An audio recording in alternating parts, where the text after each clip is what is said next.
Good morning students. Today I will teach you science subject chapter हमारा 14 चल रहा था जिसका पार्ट 1 हमारा पहले हो चुका है। आज हम स्टार्ट करते हैं अपना पार्ट सेकंड।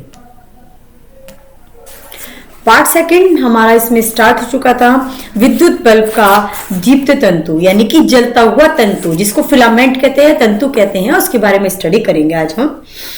तंतु उच्च रक्तचाप तक तप्त हो जाता है कि दीप्त होकर प्रकाश देना आरंभ कर देते हैं।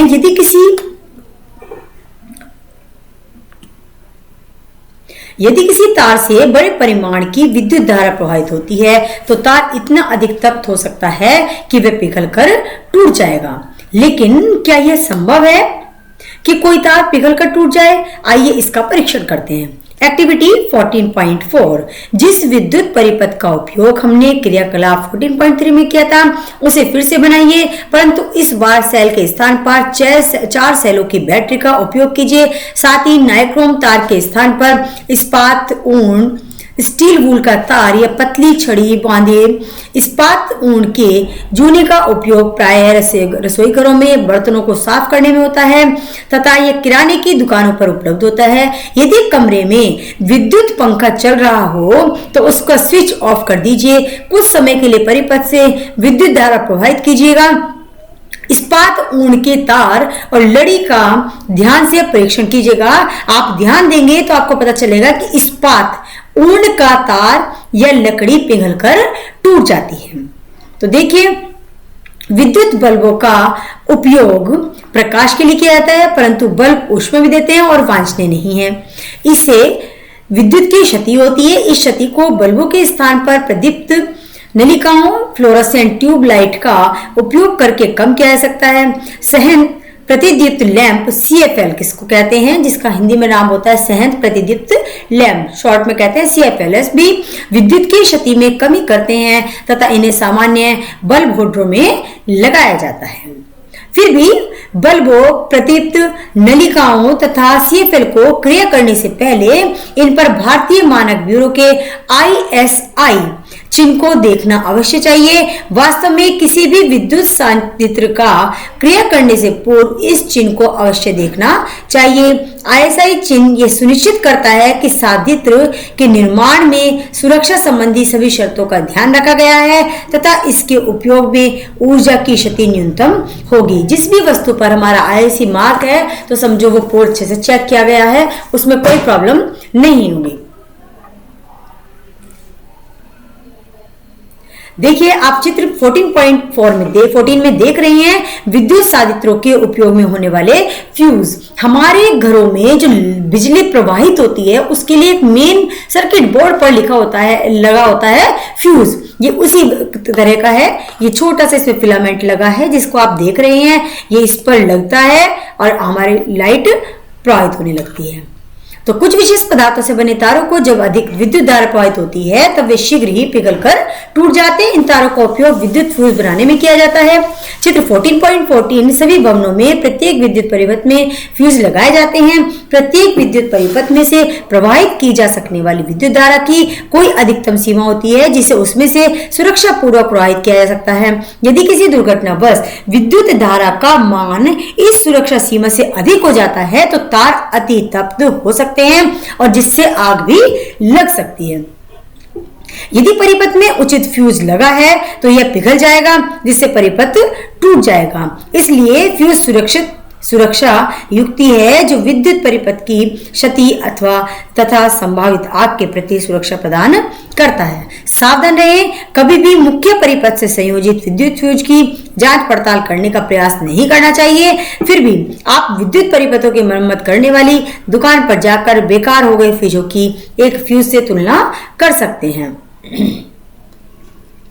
विद्युत परिपथों में अत्यधिक विद्युत धारा प्रवाहित होने का एक कारण विद्युत धारा में परस्पर सीधा संपर्क हो जाना है। ऐसा टूट कर तारों के विद्युत रोधन से हटने के कारण हो सकता है। इसमें लघुपंथन शॉर्ट सर्किट हो सकता है।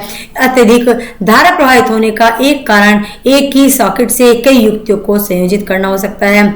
इससे परिपथ में अति भारण हो सकता है। आपने समाचार पत्रों में अति भारण तथा लघुपतन के कारण लगने वाली आग के बारे में भी पढ़ा होगा। विभिन्न प्रकार के कार्यों के लिए भिन्न भिन्न प्रकार के फ्यूज उपयोग किए जाते हैं। चित्र 14.14 में हमारे घरों में उपयोग होने वाले फ्यूज दर्शाए गए हैं। चित्र 14.15 में दर्शाए गए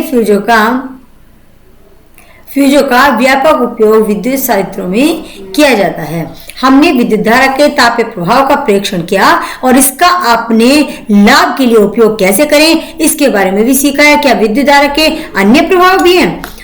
नेक्स्ट इंपोर्टेंट पॉइंट आता है हमारा 14.3 विद्युत धारा का चुंबकीय प्रभाव। विद्युत धारा का चुंबकीय प्रभाव क्या होगा?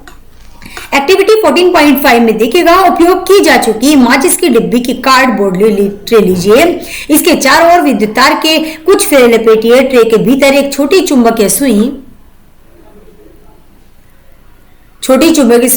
जिसकी दिशा की चुंबकीय सुई लीजिए। आजकल फ्यूज के स्थान पर लघु परिपथ विच्छेद बहुत समझने की चीज है। लघु परिपथ विच्छेदक क्या होता है? ये होती है हमारी एमसीबी। एमसीबी हमारी लाइट को अप डाउन करने में हमारी हेल्प करती है। निरंतर बढ़ता जा रहा है। जब किसी परिपथ में विद्युत धारा सुरक्षित सीमा में अधिक हो जाती है तो ये ऐसे स्विच होते हैं जो स्वतः ही ऑफ हो जाते हैं। आप इसे फिर से ऑन भी कर दें तो परिपथ पुनः पूरा हो जाता है। डब्बे पर ISI चिन्ह अवश्य देखना चाहिए कोई भी चीजों को लेते वक्त। सावधान, यदि ISI चिन्ह वाले उचित फ्यूजो जिनका उल्लेख किसी विशेष अनुप्रयोग के लिए किया गया हो तो उपयोग करना ही चाहिए। फ्यूज के स्थान पर किसी भी तार अथवा धातु की पट्टी का उपयोग कदापि नहीं करना चाहिए। इस तार के स्वतंत्र सिरों को चित्र 14.17 में दर्शाए अनुसार स्विच से होते हुए विद्युत सेल से संयोजित भी कीजिएगा। जिस दिशा की ओर चुंबकीय सुई संकेत करती है उसे नोट कीजिए। चुंबकीय सुई के निकट एक क्षण चुंबक लाइए। देखिए क्या होता है। अब चुंबक को हटाकर चुंबकीय सुई को ध्यान से देखते हुए स्विच को ऑन की स्थिति पर लाइए। आप क्या देखते हैं? क्या चुंबकीय सुई विक्षेपित होती है? स्विच को वापस ऑफ की स्थिति पर ले जाइए। क्या चुंबकीय सुई वापस अपनी आरंभिक स्थिति पर होती है? इस प्रक्रिया को कई बार दोहराइए। यह प्रयोग क्या संकेत देता है? हम जानते हैं कि चुंबकीय सुई एक लघु चुंबक होती है जो उत्तर दक्षिण दिशा की ओर संकेत करती है। जब हम कोई चुंबक इसके निकट लाते हैं तो सुई विक्षेपित हो जाती है। हमने यह भी देखा है कि चुंबक के सुई के निकट रखे तार में विद्युत धारा प्रवाहित होती है तब भी सुई विक्षेपित हो जाती है। क्या आप इन दोनों प्रेक्षणों में कोई संबंध स्थापित नहीं कर सकते हैं? क्या किसी तार में विद्युत धारा प्रवाहित करने का वह अवसर चुंबक की भांति व्यवहार करता है? इसी प्रकार के प्रेक्षण ने हैंस क्रिश्चियन ऑस्टेंड नामक वैज्ञानिक को भी आश्चर्यचकित किया था। चित्र 14.18 में वे ऐसे पहले व्यक्ति थे जिन्होंने यह देखा कि जब किसी तार से विद्युत धारा प्रवाहित होती है तो उसके पास रखी चुंबकीय सुई में विक्षेप होता है। अतः जब किसी तार से विद्युत धारा प्रवाहित होती है तो वह चुंबक की भांति व्यवहार करता है। इसे विद्युत धारा का चुंबकीय प्रभाव कहा जाता है। जबकि रियलिटी में क्या होता है कि विद्युत धारा का उपयोग चुंबकों के निर्माण में किया जाता है। क्या यह आपको आश्चर्यजनक नहीं लगता है? 14.4 विद्युत चुंबक लोहे की लगभग 6 से 7 सेंटीमीटर लंबी एक कील तथा लगभग 75 सेंटीमीटर लंबा विद्युत रोधी प्लास्टिक अथवा कपड़े से ढका हुआ अथवा इनेमल लेपित लचीला तार लीजिए। इस तार को कुंडली के रूप में कील पर कसकर लपेटिए।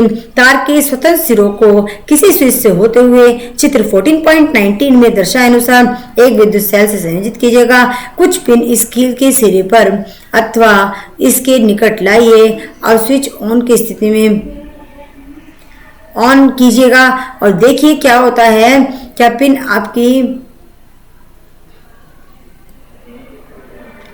क्या क्या पिन कील की नोक से चिपकते हैं? स्विच ऑफ कीजिए। क्या पिन अब भी कील के सिरे से चिपक रहे हैं? याद रखिए, इस क्रियाकलाप में एक बार कुछ सेकंड से अधिक समय तक विद्युत धारा प्रवाहित नहीं करनी चाहिए। यदि परिपथ को संयोजित छोड़ दें तो सेल शीघ्र ही वीक हो जाएगा। उपरोक्त क्रियाकलाप में विद्युत धारा प्रवाहित करने पर कुंडली चुंबक की भांति व्यवहार करती है। जबकि विद्युत धारा का प्रवाह समाप्त हो जाता है तो कुंडली का चुंबकत्व सामान्यतः नष्ट हो जाता है। इस प्रकार की कुंडली को हम विद्युत चुंबक कहते हैं। विद्युत चुंबकों को अति प्रबल बनाया जा सकता है। यह अत्यंत भारी बोझ उठा सकते हैं। क्या आपको कक्षा 6 के अध्याय 13 में दिखाए क्रेन के चित्र की याद है? इस प्रकार की क्रेनों के एक सिरे पर प्रायः एक प्रबल दुर्बल विद्युत चुंबक लगा देते होता है। विद्युतों का उपयोग कबाड़ से चुंबक के पदार्थों को पृथक करने के लिए भी किया जाता है। डॉक्टर दुर्घटनावश आंख में गिरे चुंबक के पदार्थ के छोटे टुकड़ों को बाहर निकालने में इन्हें विद्युत चुंबकों का उपयोग करते हैं। बहुत से खिलौनों के भीतर भी विद्युत चुंबक लगे होते हैं। नेक्स्ट इंपॉर्टेंट पॉइंट आता है हमारा 14.5 विद्युत घंटी। अब क्या होती है विद्युत घंटी? हम सभी विद्युत घंटी के बारे में अच्छे जानते होंगे, जो घरों में लगने वाली होती है। इसमें एक विद्युत चुंबक होता है। आइए देखते हैं विद्युत घंटी कैसे कार्य करती है। चित्र 14.20 में एक विद्युत घंटी का विद्युत परिपथ दर्शाया गया है। इसमें लोहे के टुकड़े पर लंबे से तार की कुंडली लपेटी गई है। विद्युत चुंबक के निकट लोहे की एक पत्ती लगी होती है जिससे एक सिरे से हथौड़ा जुड़ा होता है। विद्युत घंटी का मॉडल आप यहाँ देख सकते हैं। इस प्रक्रिया में पत्ती सिरे जुड़ा हथौड़ा घंटी से टकराता है और ध्वनि उत्पन्न होती है। परंतु जब विद्युत चुंबक लोहे की पत्ती को अपनी ओर खींचता है तो वह परिपथ घुमा देता है। इसमें कुंडली से विद्युत भाग का